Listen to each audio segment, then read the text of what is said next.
¿cuánto le afecta o le beneficia a Benjamin Netanyahu un acuerdo con la resistencia palestina?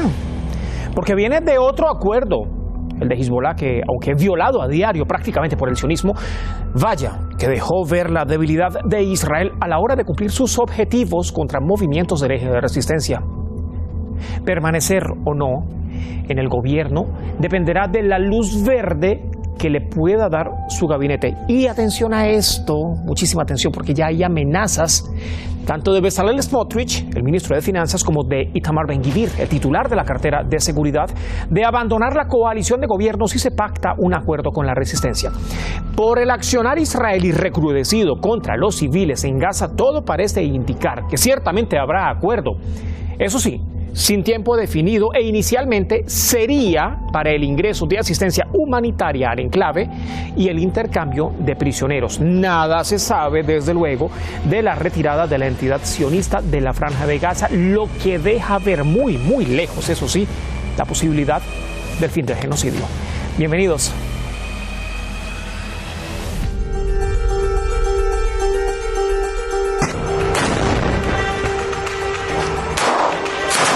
Los ataques israelíes han aumentado a un nivel sin precedentes en las últimas 24 horas.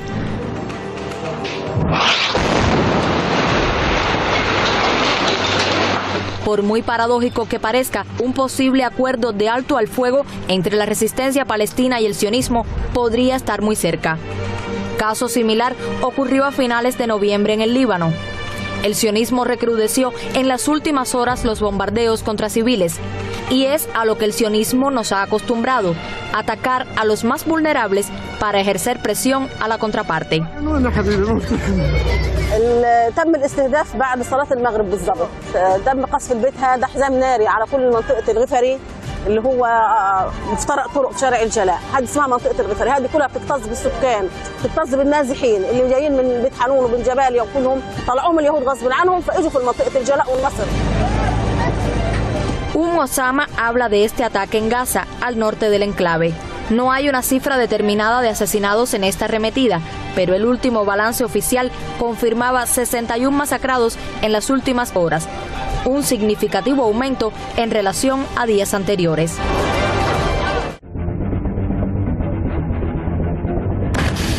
La cercanía del acuerdo fue confirmada por la propia resistencia palestina Hamas. Dice que las negociaciones con Israel para un acuerdo de alto al fuego están en etapas finales. Dirigentes del movimiento Hamas y varios partidos subrayaron la necesidad de continuar las consultas hasta la conclusión del acuerdo del alto al fuego y el intercambio de prisioneros, que ya está en su fase final, y expresaron su esperanza de que esta ronda de negociaciones termine con un acuerdo claro y global. Hasta el momento, según Qatar, el mediador, muchos de los obstáculos en las negociaciones han sido superados, por lo que el acuerdo de alto al fuego está en el punto más cercano que ha estado en los últimos meses. المسودات إلى الطرفين. نعم تم تذليل الصعوبات أمام القضايا الرئيسية العالقة بين الطرفين ونعم تجري الآن المحادثات حول التفاصيل النهائية ولكن لا يمكننا إعطاء أي تفاصيل حول طبيعة هذه التفاصيل التي نتحدث عنها أو أين تقف اليوم هذه المحادثات إلا أن نقول أننا يعني تجاوزنا العقبات الرئيسية في خلافتنا. A medida que avanzan las negociaciones de alto al fuego, los residentes de Gaza están expresando una mezcla de optimismo y escepticismo profundamente arraigado. La incredulidad se cierne sobre este terreno destruido y con olor a muerte, pues creer en los supuestos compromisos del sionismo nunca les ha resultado en nada positivo.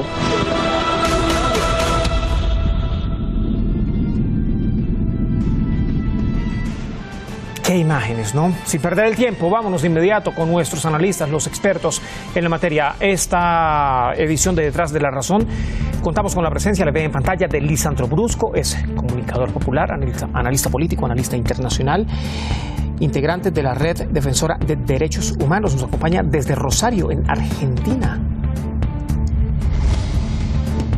Y desde Barcelona, en España, nada más y nada menos que don Eduardo Luque, analista político, también analista internacional, experto en temas de seguridad, escritor, articulista y colaborador de diferentes medios internacionales.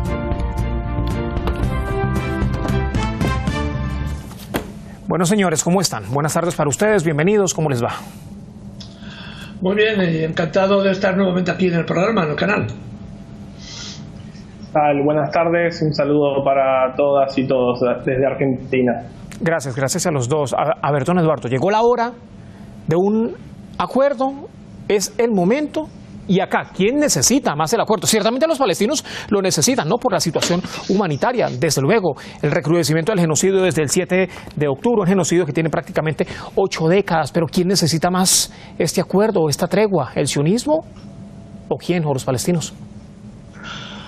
Obviamente lo necesitan los dos bandos, si no, no se habría producido este intento de tregua, que ya digo que solamente es el espacio entre un nuevo conflicto. No va a solucionar el conflicto de fondo, puesto que por lo que sabemos no se abordan las causas profundas, sino que es un momento, es un impasse hasta una nueva situación conflictiva futura. Pero desde luego era necesario para los dos, para el pueblo palestino, evidentemente, que ha sufrido una enorme presión con estas decenas de miles de muertos, y evidentemente también un descanso para un régimen como el régimen israelí, que pretendía determinados objetivos y que estos objetivos no han sido cumplidos en ninguna de las fases, ¿no? Y ahora, después también de un enorme desgaste, el ejército israelí necesita también un respiro, por llamarlo así, ¿no? Es por eso que efectivamente se dan las condiciones para este acuerdo, que ya veremos en qué términos se produce y que, de alguna forma, de qué efectos futuros puede tener. Un desgaste militar nada más y nada menos que de al menos 34.000 millones de dólares para el régimen de Israel. Uno, ¿de dónde va a salir toda esa plata, no? Y si están los israelíes dispuestos además a contribuir, porque sale del bolsillo de los contribuyentes israelíes, ¿quién más le va a seguir mandando plata desde Occidente o desde Estados Unidos cuando ya tienen acuerdos del envío de plata y armas para el régimen de Israel? Y aún así, súmele 34.000 millones o 34 billones de dólares que ha perdido la entidad sionista en este genocidio en la franja de Gaza. Lisandro, el tema interno, Itamar Ben-Gvir amenazaba hoy mismo a Benjamin Netanyahu: a ver, si usted acepta esto, yo me voy. A lo que voy con esto, se suma esto también al rechazo que le puede dar Bezalel Smotrich. A ver, Itamar Ben-Gvir, el ministro de Seguridad; Bezalel Smotrich, el ministro de Finanzas del régimen de Israel. Netanyahu ahora está buscando la luz verde de estos dos tipos duros de la administración sionista. Está buscando la luz verde para aceptar el acuerdo con la resistencia palestina. Acá, si se produce una renuncia por parte de estos ministros, el gabinete de Netanyahu se cae el gobierno de Netanyahu. O si se acepta, ¿qué condiciones puede haber para que se mantenga, digamos, todo lo estipulado y esta gente no se le voltee a Netanyahu y se vaya con otros actores políticos israelíes, que incluso algunos, tenemos el caso de Yoav Gallant, destituido, el ministro de Asuntos Militares del régimen de Israel, y puedan sacar de la esfera política a Netanyahu?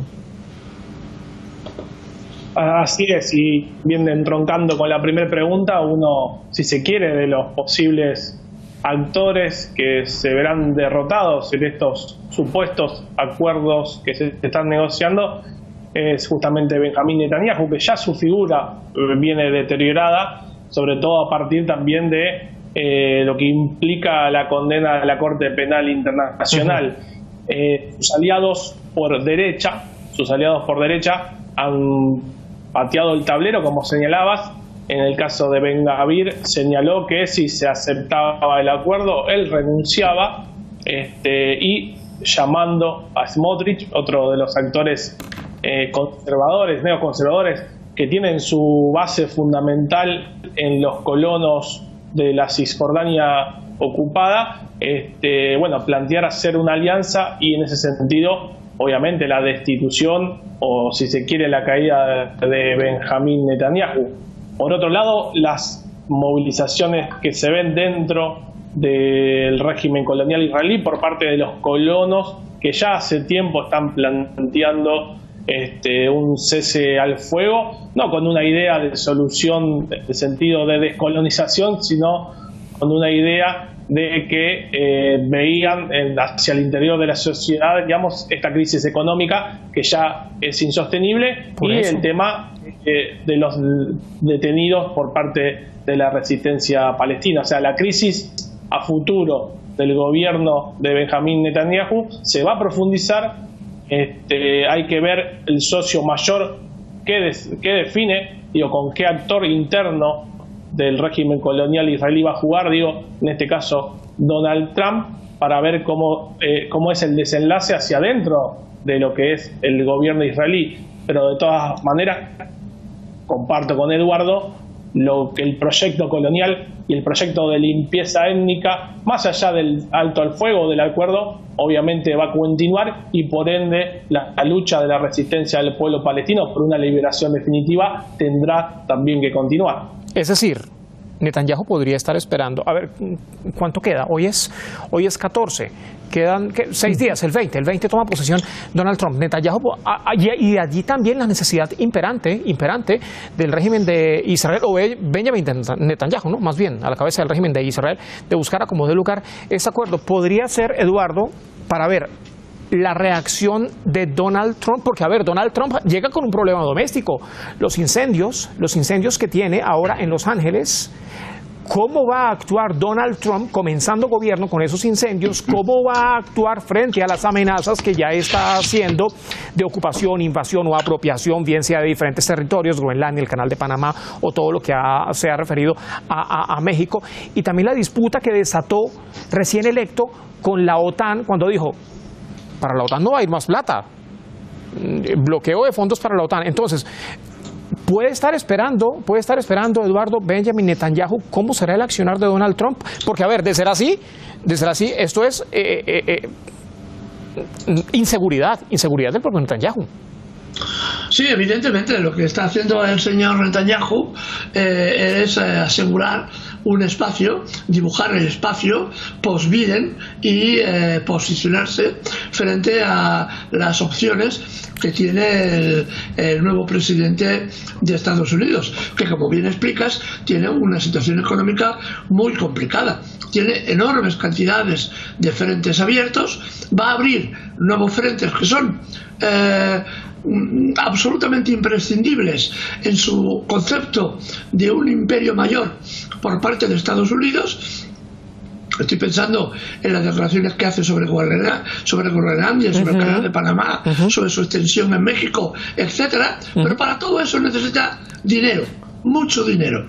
Y evidentemente el dinero hay que recortarlo. ¿De dónde? Hay que recortarlo primero de la guerra en Ucrania, segundo de mantener la situación estable en Gaza, porque es un pozo sin fondo lo que se está invirtiendo allá, e intentar reducir los costos y su financiación, obligando a Europa a pagar por un armamento que estamos viendo que es obsoleto y que no funciona en el campo de batalla. Pero eso, el señor Trump tiene graves problemas económicos que tiene que abordar y no puede mantener en este momento tantísimos frentes abiertos, con otra idea paralela, con la idea de que uno de sus grandes rivales es Irán.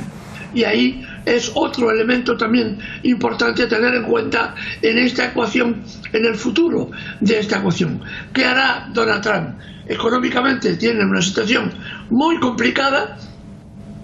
Pensemos que los intereses de la deuda que ha de pagar cada año, solo los intereses de la deuda que genera Estados Unidos, es superior a los ingresos por impuestos del mismo Estado. Así que es una situación económica muy compleja y que tiene que sacar balones fuera, si me permiten la expresión, precisamente para intentar, redirigir la economía nuevamente hacia el esfuerzo de la guerra en otros frentes que seguro que se le van a abrir.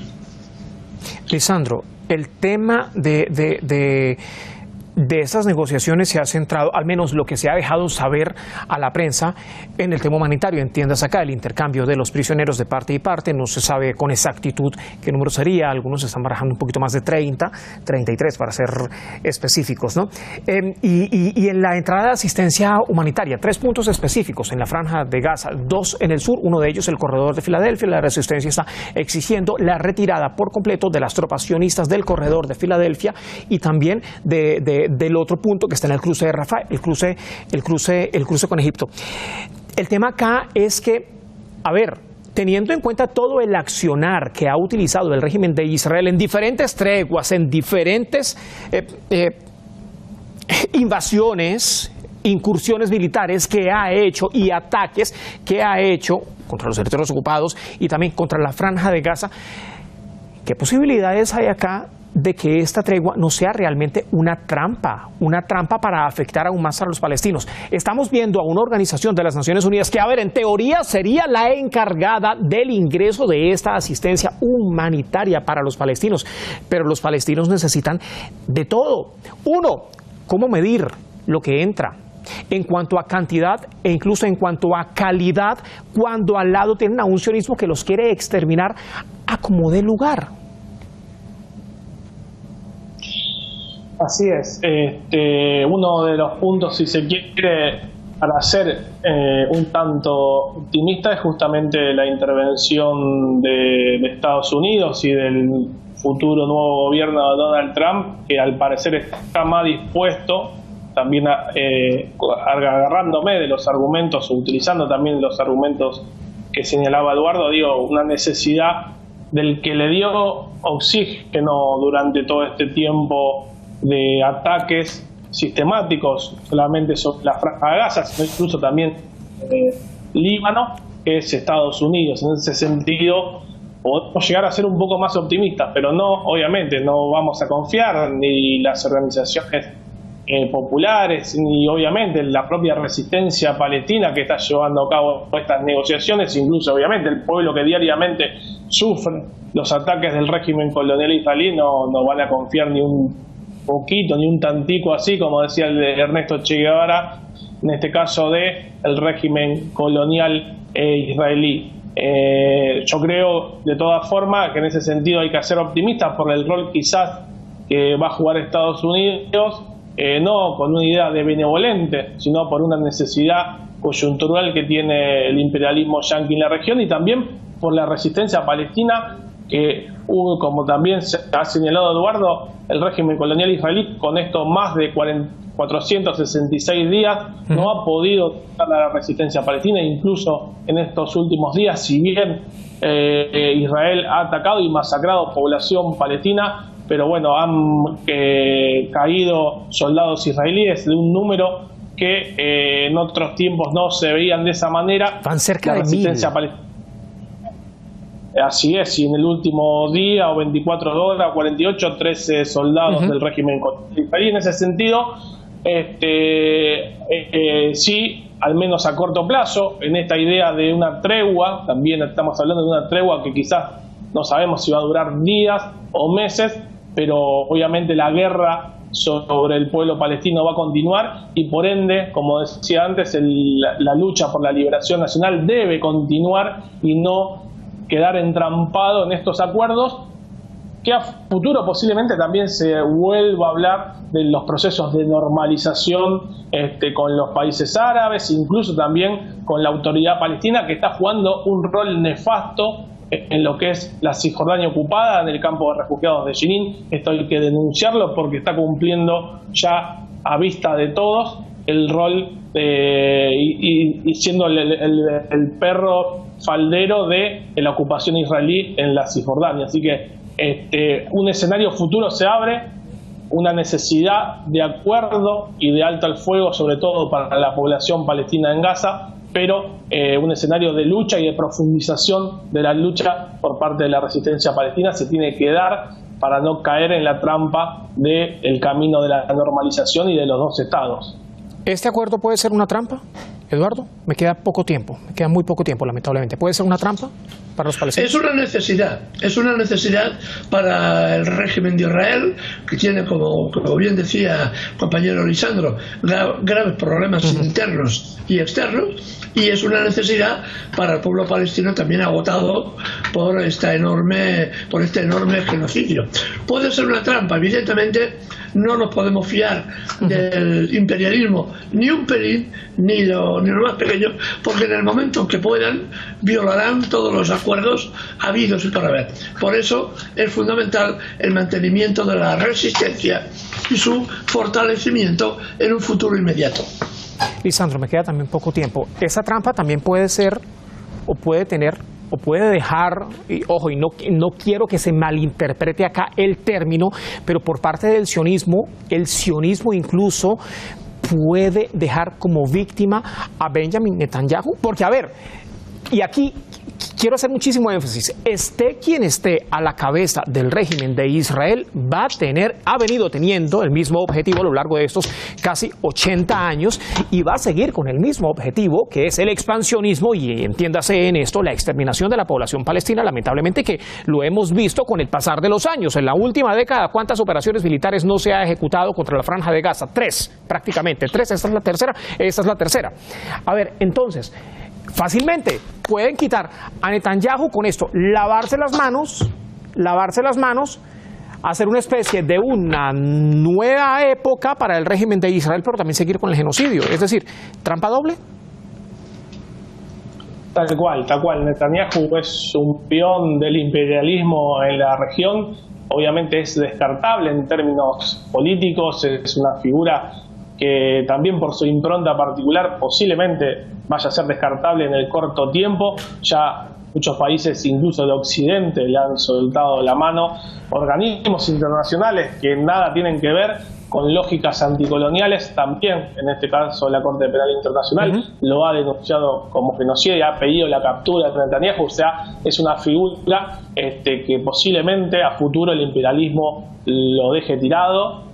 Y tengamos quizás el recuerdo de uno de los criminales más sanguinarios del régimen colonial israelí, pero vendrán otros. Incluso la propia sociedad colonia israelí es representada por esos sujetos, por esos personajes, así que la lucha no tiene que ser con una figura política en particular, sino contra un proyecto colonial que, más allá de un alto al fuego o de unos acuerdos por un alto al fuego, la lucha lleva más de 75 años y es contra un movimiento racista, un movimiento genocida como es el movimiento sionista, y que para terminar de vencer hay que desterrar de la faz de la tierra a ese proyecto colonial y no solamente a una figura en particular. A espera de respuestas por parte de las dos partes, valga acá la redundancia, la aclaratoria, en función de este posible acuerdo del que no se sabe el tiempo, del que no se sabe la duración y del que no se sabe mucho más allá del tema humanitario, para el ingreso de la asistencia tan necesaria para la Franja de Gaza y del intercambio de prisioneros de parte y parte. Señores, muchas gracias por acompañarnos. Se nos termina el tiempo, lamentablemente. Gracias a ustedes, como siempre. Gracias a vosotros, como siempre, y hasta la próxima. Hasta la próxima, que estén muy bien, nos vemos. Ahora bien, Netanyahu, para aclarar acá, Netanyahu depende de lograr persuadir o no a su gabinete para que le siga acompañando, porque la renuncia de sus ministros significaría el fin de su administración. Se le cae el gobierno. Con ello vendría nada más y nada menos que el enfrentamiento inicialmente ante la justicia israelí, que lo tiene en la mira por fraude, por abuso de confianza y por sobornos. Después de allí, ¿qué podría venir cuando también es buscado por la justicia internacional? Nada más y nada menos que por la Corte Penal Internacional, que trabaja de la mano con la Organización de las Naciones Unidas. No depende directamente de la Organización de las Naciones Unidas, pero sí trabaja de la mano con la Organización de las Naciones Unidas, un organismo que se ha mostrado sumamente complaciente y, por qué no, hasta sumiso en la mayoría de los casos por la falta de contundencia que ha tenido con el régimen de Israel y este genocidio recrudecido desde el anterior 7 de octubre del 2023. Gracias por acompañarnos. Nos vemos mañana, si usted lo permite.